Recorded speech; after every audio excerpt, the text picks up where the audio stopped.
O intestino, ele tem a sua membrana, que forra o intestino por dentro. Essa membrana é seletiva. É o endotélio, é isso? Isso. Ele é seletivo. Ele deixa entrar no corpo aquilo que precisa. Aquilo que não precisa, ele não deixa. Aí já mostra uma atitude inteligente por parte do intestino. Daí a noção de cérebro dele. Ele sabe o que tem que entrar e o que não pode entrar no corpo.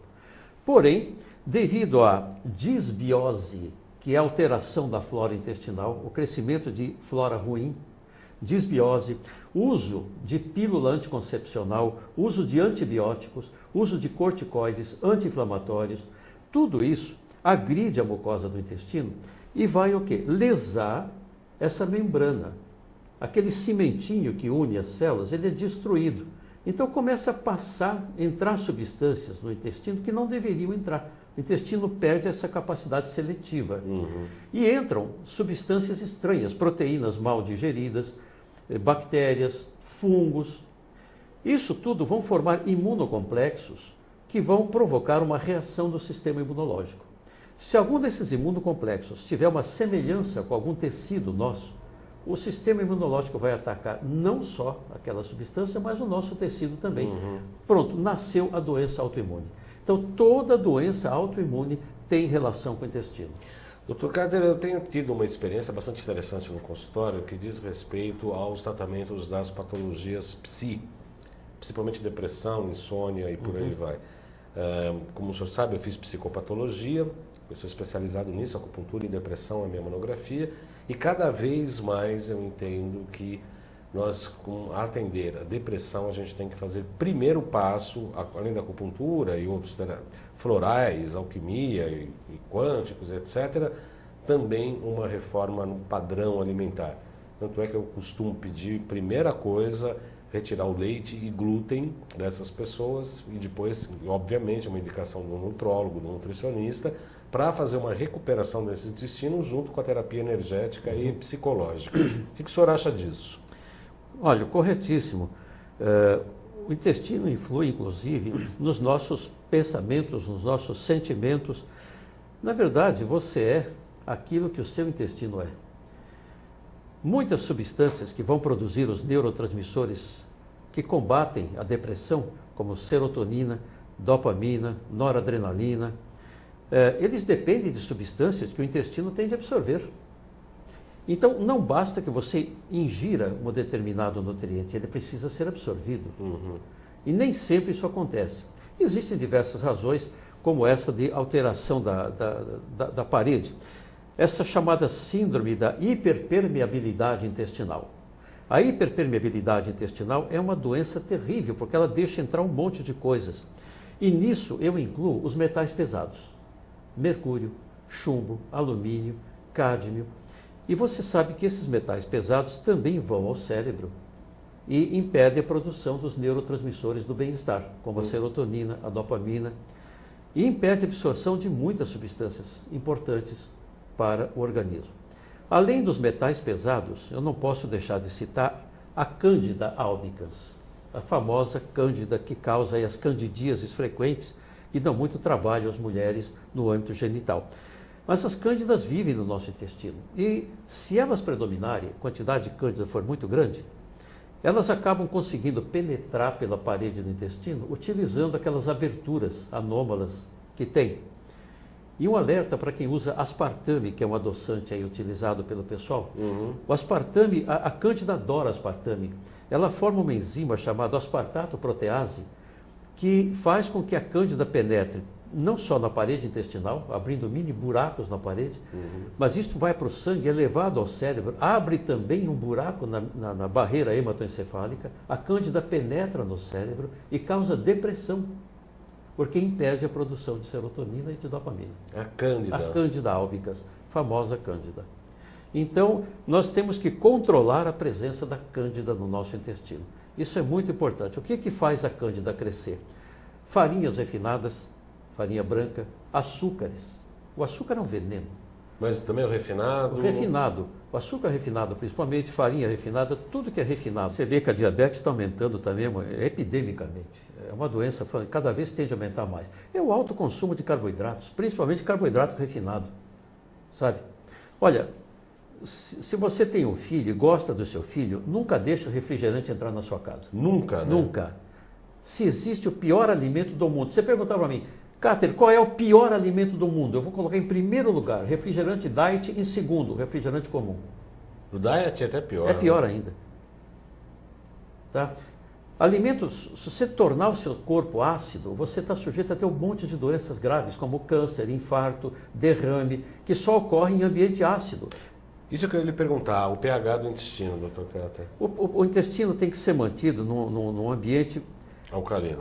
levemente ácido, o intestino grosso. Pelo seguinte, você come fibra, a fibra nós não digerimos fibra, você não tem enzima para isso.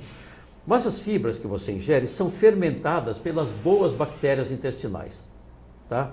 E com isso, essas bactérias formam ácidos graxos de cadeia curta, que dão um leve tom discretamente ácido. Isto protege o intestino contra doenças e cânceres. Não consumir tanto carboidrato, isso é importante. O carboidrato mal digerido, ele vai formar, além dos gases, todo mundo se queixa de gases, nem sequer mastigam o carboidrato. O carboidrato, a digestão dele começa na boca e termina no intestino delgado.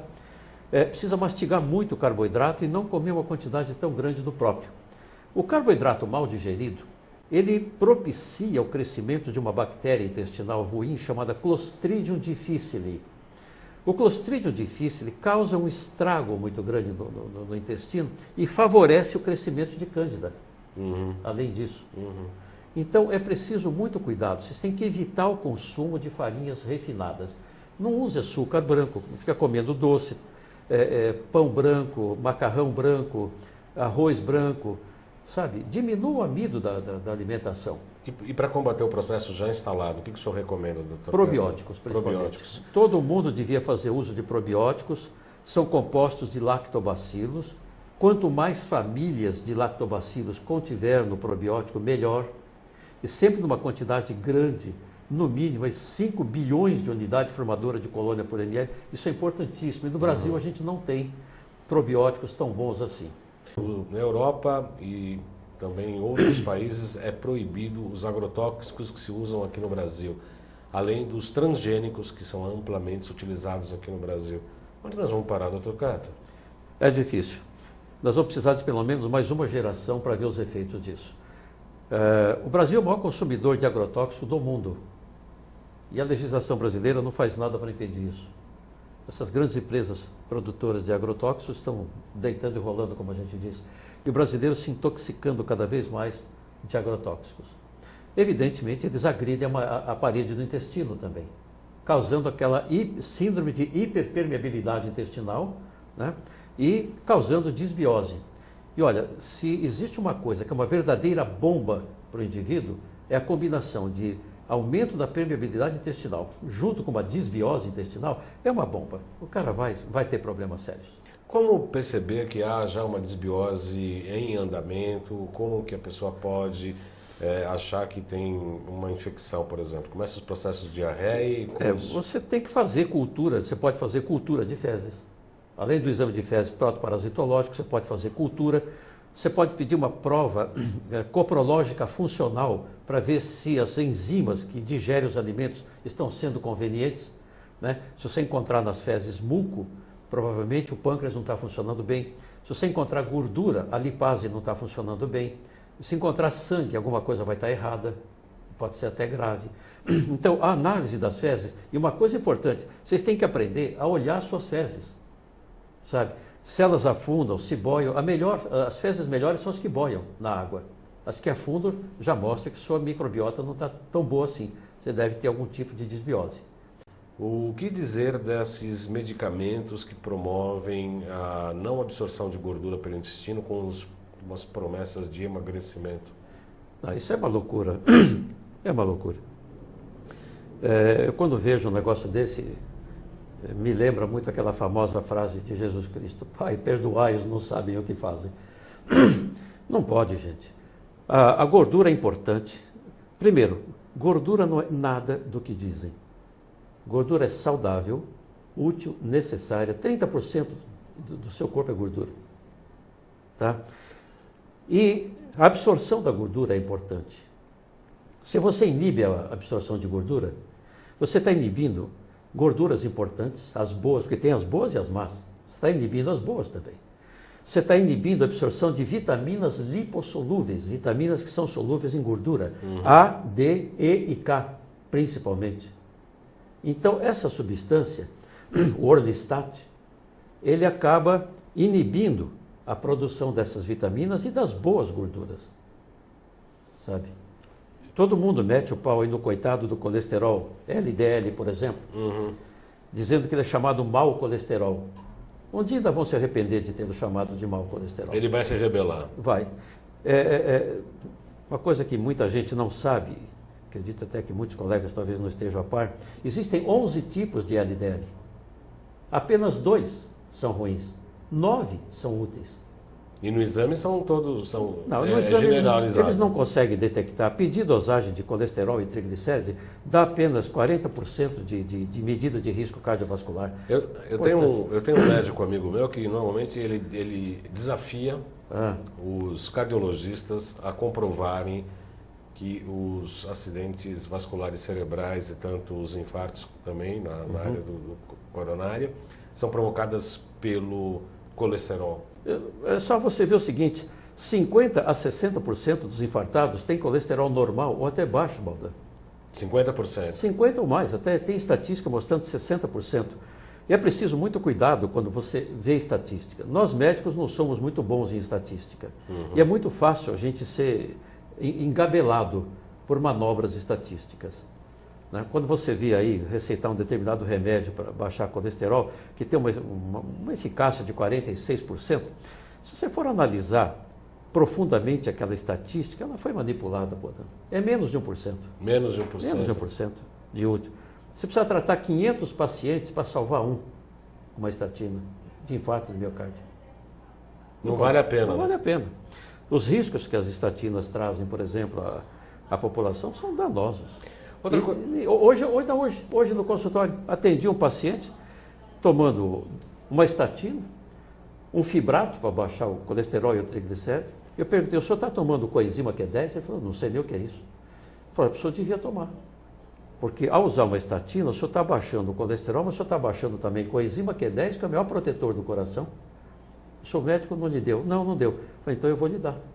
Não vou mexer, o senhor continua tomando seu remédio, eu não tenho direito de suspender o que um colega deu, mas eu coloquei uma dose alta de coenzima Q10 para ele. O coenzima Q10 está ligado ao GH, que é o hormônio de crescimento? Não.